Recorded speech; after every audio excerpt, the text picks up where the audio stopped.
নমস্কার। আজকে আমরা শোল মাছের কালিয়া বা রসা করব। প্রথমে শোল মাছটাকে কিনে ভালো করে ছাল ছাড়িয়ে চোকা চোকা করে এটাকে লবণ হলুদ মাখিয়ে ভাজতে হবে। এই শোল মাছের কালিয়া বা রসা করার জন্য বিনস লাগবে, সেগুলো আপনাদের এখন আমি দেখাচ্ছি। শোল মাছের কালিয়া বা রসা করার জন্য লাগছে আমাদের আলু। আলুটাকে বড় আলু হলে চোখো চোখো করে কেটে নিতে পারেন, আর যেহেতু এটা ছোট নতুন আলু সেই জন্য আমি দু টুকরো করে কেটে নিয়েছি 5টা আলু।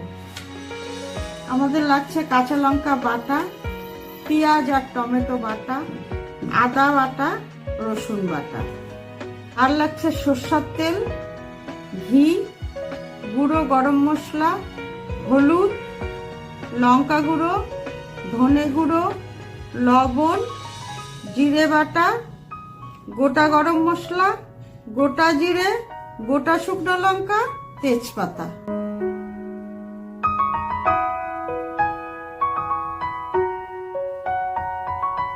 এখন মাছগুলোকে আমি একটা বাটির মধ্যে নিয়ে নিচ্ছি। নিয়ে এটার মধ্যে এখন আমি পরিমাণ মতো লবণ দিচ্ছি, পরিমাণ মতো হলুদ দিচ্ছি, একটু লঙ্কার গুঁড়ো দিচ্ছি। মাছটাকে এখন আমি মাখিয়ে 5 থেকে 10 মিনিট রেখে দেব।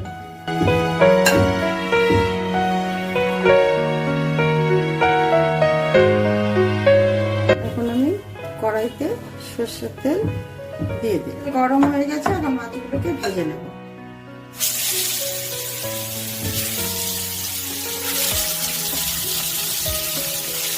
মাছগুলোকে আমি লাল লাল করে ভেজে নেব।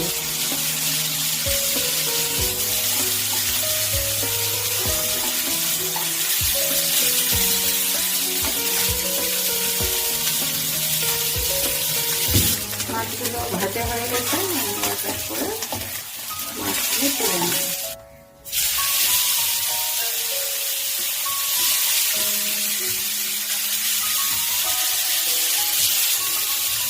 আমার এখন সব মাছগুলো ভাজা হয়ে গেল।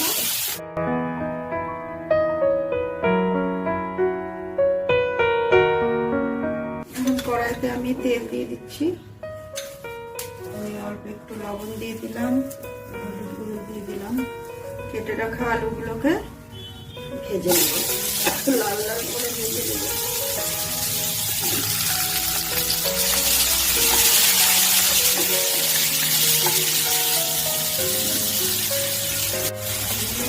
কড়াইতে ভেজে দিলাম।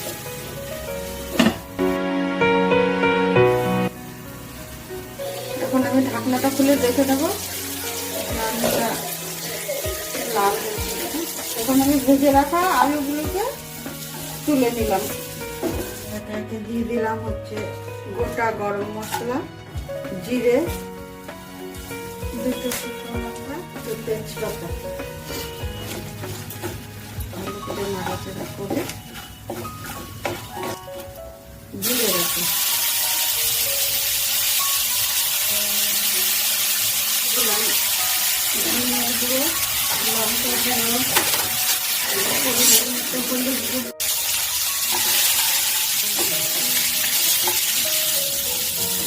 দুটো পেঁয়াজ আর টমেটো বাটা, আদা বাটা, রসুন বাটা, অল্প করে লবণ দিলাম, পরে স্বাদ অনুযায়ী দিলাম।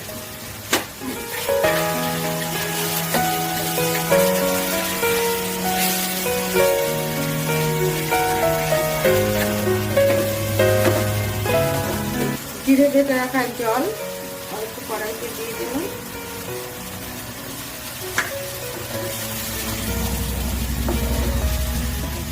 কষানোর জন্য ঢাকনা দিয়ে ঢেকে দিলাম।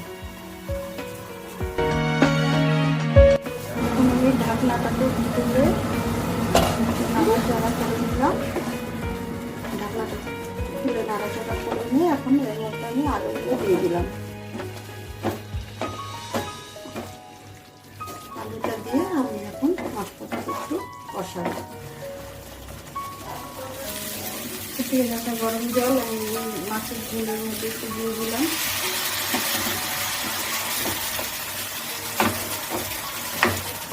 আবার এটা ঢেকে দিলাম যতক্ষণ আলুটা সিদ্ধ না হয়।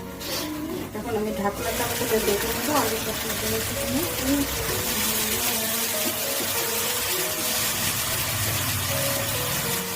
আলুটা এখন সেদ্ধ হয়ে গেছে। এখন আমি এর মধ্যে গরম জল দিয়ে দেবো।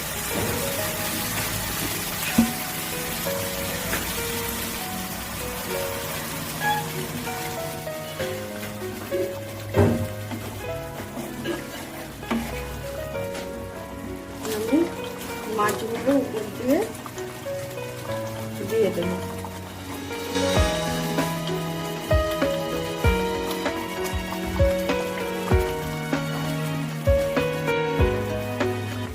কাঁচা লঙ্কাগুলো উপর দিয়ে ছড়িয়ে দেবো।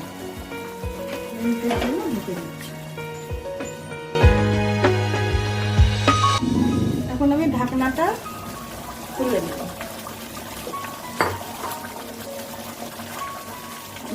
গরম মশলা দিয়ে দিলাম,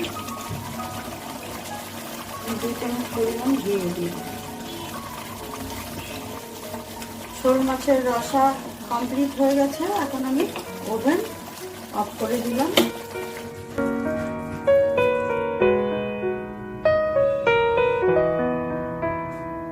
আপনারা যদি যেভাবে বললাম সেইভাবে রান্না করেন তাহলে আপনাদের অবশ্যই ভালো লাগবে। আর যদি ভালো লেগে থাকে তাহলে আপনারা অতি অবশ্যই লাইক, কমেন্টস ও সাবস্ক্রাইব করে দিবেন।